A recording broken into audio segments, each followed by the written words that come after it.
A pressure-relieving win for the Power as the Saints feel the heat. The Blues trend that has the makings of a premiership side, but are there worrying signs for a couple of other contenders? This is Access All Areas thanks to Crypto.com.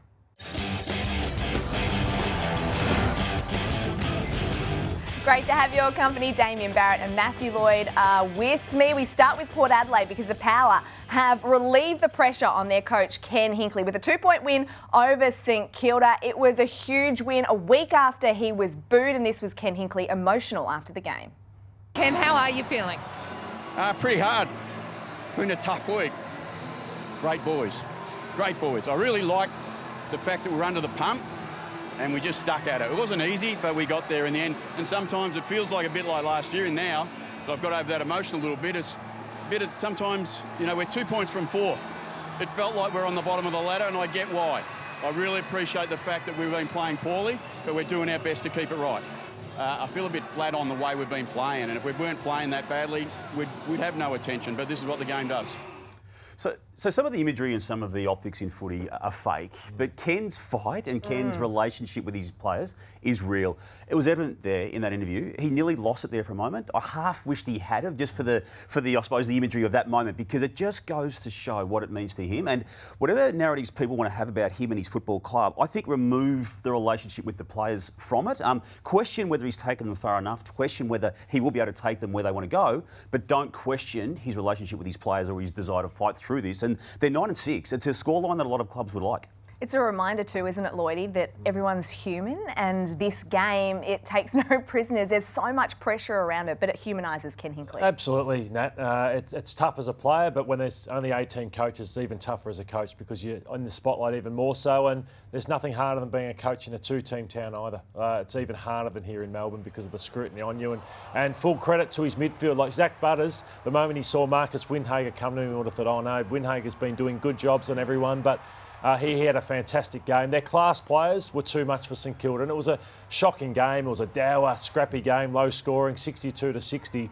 But it was these players, Butters and Horne-Francis, who had big moments, Damo. I think apart from these players you've mentioned and apart from this group of highlights we're showing, erase this game from the records, I think would be a way to deal with it, because apart from the result and apart from what it meant to Ken Hinkley, that was about it. And the storyline, as good as it now is for Port, because they do get the chance to continue to fight this season out, but the storyline does now spin to St Kilda in the way that it did on Port the previous week after their bad loss. And one of those focus points is a man that you know really well in Max King, whose time in the game just hasn't worked out the way he had intended, nor the club. No, he's been frustrated because he hasn't achieved what he would have liked out of the game so far as a 24, 25-year-old. And yeah, Zerk Thatcher, he was lauded by Ken Hinkley after the game for the job on Max King. You know, you see the lack of confidence here in Max and the lack of fight. He's better than that in terms of fight, even here, top of the goal square. And he's just rushing himself because of where he's at. So, yeah, there's a lot of frustration from St Kilda fans towards Max. There's frustration from Max towards himself, Damo. I know it's not exact science, but how do you apportion that blame? I mean, when you see the ball coming in that way, that's not an ideal entry, but is he the cause of the problem, or is it the way the St Kilda team is playing that's the cause of it? Yeah, both, Damo. He's got to be far stronger. He's got to compete harder, but I'd hate to be a forward at St Kilda. They just never score, never comes in clean. And you have to ask the question, who is improving at St Kilda? Yeah. So I think that's for on Ross Lyon and the club, why players like Owens and King and these guys aren't developing like they should be. 83 games now, 159 goals. It's a goals per game ratio that he would not be happy with, given the fanfare with which he came into the game.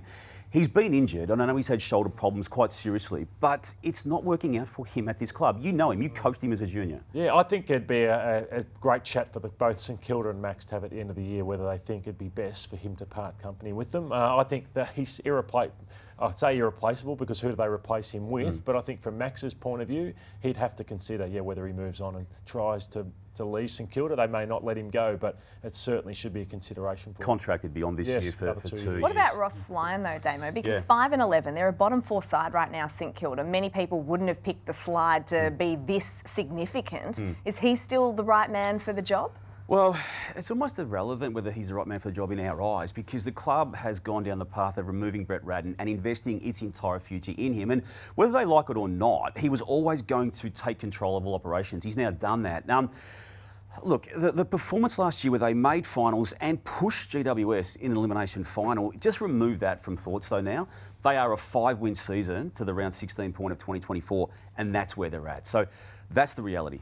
All right, let's move on and talk about the Hawks because their hot streak has continued even after the bye. It didn't halt their momentum. They've now won 5 games in a row. And Lloydie, their midfielders were absolutely dominant. They smashed them in the clearances. Nat, it was a complete performance by your Hawks, to be honest. 14 goals to 4. So when you're scoring heavily and the opposition aren't scoring at all, that's what a coach loves. And they're just a joy to watch, Hawthorn, in every way. And we just talked about St Kilda and what is there to like about them? Well, it's the opposite of Hawthorn, Damo. It's to be 0-5, hold your nerve. Sam Mitchell, the one thing about him, he's a confident person. Oh, yeah. He holds his nerves. He knows what he wants. Yep. And he's getting the best out of his spoke players. publicly a few times early in the season after the 0-5 start. It's extraordinary. They've won 8 of now 10. One of those losses they've had was a game they should have won against Port Adelaide. They were 41 points up. They're very good to watch, and I think against Geelong on the weekend is another challenge for them, but one that they're right up to. Yeah, certainly. It'd be a shame. That game is at GMHBA Stadium. We're much better at the MCG, so all the fans can get there. Mabior Chol, though, he is our Crypto.com bold play of the week. Check this out, and he's had such a consistent season since coming across, Lloydie. Absolutely, and I was never sure about Mabior Chol, but as I said, you take credit as a coach when players improve under your watch, and that's what a lot of players are doing at Hawthorn under Sam Mitchell. For West Coast, though, the news wasn't so good. It was pretty much the strongest team they have fielded all year, and yet they still lost by 61 points. This was their coach, Adam Simpson, post-game. Nothing good come out of today, no, disappointing in every facet from the start to the finish. So, and the Hawks are really good. Everything that we tried didn't work. The things we've been chasing from the start of the year, the little things, we're not there. And until we get consistent at those things, we're going to struggle. Adam Simpson there. We're almost back to the 2023 Eagles, in my eyes. They've lost 5 in a row now. They've only won 3 for the year. There's a false dawn feel to a part of what they were doing. I fell for it. I thought the Harley Reid impetus and who were coming with him, but reality's settling in again, and it's not a good scenario. Their effort was appalling, absolutely appalling. And if you don't have that, well, you don't have much, because they're not a strong list. I think, we got swept up in Harley Reid mania. He's dropped off a little bit, tapered off a bit because of suspension, and also he's a young man and he's copping a lot of attention. So, yeah, it's grim times at the West Coast Eagles. Speaking of mania, Carlton mania, I think, because the Flaggers, as we now know them, the lid is completely off. They smashed the Tigers by 61 points yesterday, cement their place in the top 2. But Damo, Patrick Cripps, what a performance it was from him. Is he on track, do you think, for maybe a second Brownlow medal? I feel, now, this is your humble take on this. I feel he's a better footballer in 2024 than he was when he won the Brownlow in 2022. And just look at some of these work. Now, I know the quality of opposition is not necessarily the highest end he's going to be facing this year, but he's teaming up now with Sam Walsh. It is now unbelievable. The Bound Road perspective, Nat, the Sydney trio was still going to be there, and they will be there. Bontempelli's starting to emerge, and Nick Dacos is there, but he has to be in the mix. Yeah, well, the Swans are going to steal votes off each other, surely. The AFL.com.au Brownlow predictor, which I very much enjoy, has Patrick Cripps second after 15 rounds. So we'll see where that takes us. But Lloydie, you've now seen a trend at the Blues. Take us through it. Yeah, there was a really unhealthy reliance on Curnow, Mackay and Owies to kick all their goals. And it was some weeks where only 4 or 5 goal kickers would be kicked at Carlton or used at Carlton, whereas the last 5 weeks, look at this, they've started to build. So 9, 9, 10, 12 and 11. They only kicked 4 goals, Curnow and Mackay, yesterday out of 20. And this is what's happening. This is why Vossi's coaching the best he's ever coached in his time. So it's spotlighting Curnow and Mackay. They're getting higher, and that is allowing for an unpredictability inside forward 50 for Carlton. Different players to get a look. So there's Zach Williams has been really impressive for Carlton. So here's Mackay. Doesn't have to mark, but look at the players he draws. He draws 3 players to himself. Then that means there's going to be 3 Carlton players out the back. So he's involved. He's at ground level. But again, they go, who do we go to? So it's players getting out the back. Chincotta's been a star for them. Kennedy kicks goals. He's been good. They got 7 goals out of different players yesterday we were about to talk about. Curnow higher again. So because he's higher, again, there's space out the back. It allows for different players to get involved. And here is Orazio, who kicked 4 goals for Carlton yesterday. So there we get to the spread, not highlighting, spotlighting the players here. But Hollands, what a revelation he's been, also inside forward 50, kicking goals. And then Fogarty, I thought, also played his best game for Carlton yesterday. He kicked 3 goals. So to get 4 out of Fantasia, 3 out of Fogarty, 20 out of the Blues when you only get 4 goals out of Kerner and Mackay. This is a different Carlton team. They are the complete package, Nat, in 2024. Oh, I like it. I'm sure Blues fans will absolutely love hearing that. So Carlton have stamped themselves as a serious premiership contender. The other contenders are Sydney and Collingwood. Both had losses at the weekend, Damo. And maybe is there a bit of a habit, I guess, with them slow starts and coming from behind to win? To me, there's a cumulative impost on the need to come back regularly, and it got them both on the weekend. And John Longmire's team, the Sydney Swans, now we're just highlighting 4 matches now, Nat, out of their past 6. There's 2 other games in that stretch of matches where they also were down on points, but not to the significant amounts of the 26, the 35, the 23 and the 32, which got them against Fremantle. So this, in some ways, had been coming. Fremantle's the first team to actually capitalise on it, but it was acknowledged post-match. It was clearly acknowledged pre-match with the way John Longmire spoke. It's a problem, and it finally got them. And well done to the Fremantle Dockers. Their pressure is extreme, and I've been part of good Bombers sides where when you're the hunted every week, and I think Sydney are that good that everyone talks about them. You've got to apply pressure at them and give it to them. So Sydney have to match that now, Nat, and say, you know what, teams are coming at us, and we're not going to get away with it in a final, trying to come back against the best sides come in a prelim or a grand final. So we're going to be better than that. I don't think John has the answers at the moment, unfortunately, of what's going on, but they have to bring their biggest and greatest pressure early to match the opposition. Equally, they've lost 2 matches now by a kick against Richmond and a kick against Fremantle. So they're not doing a lot wrong, but it just goes to show you need to be on for the full game. Before we get to Collingwood, what about Fremantle? Because 3rd on the ladder, 9 wins for the season. Do we see them as genuinely the 3rd best team in the competition, or do you need to see more from them? They're having a good season, but I have them behind Collingwood, Sydney and Carlton because you need to trust them more in Melbourne, I think. I made the hasty and incorrect judgment when they lost to the Bulldogs badly to put a line through their premiership hopes. But I think the howler component to this season is something we need to ignore if they respond, and they have responded, haven't they, in the past 2 weeks?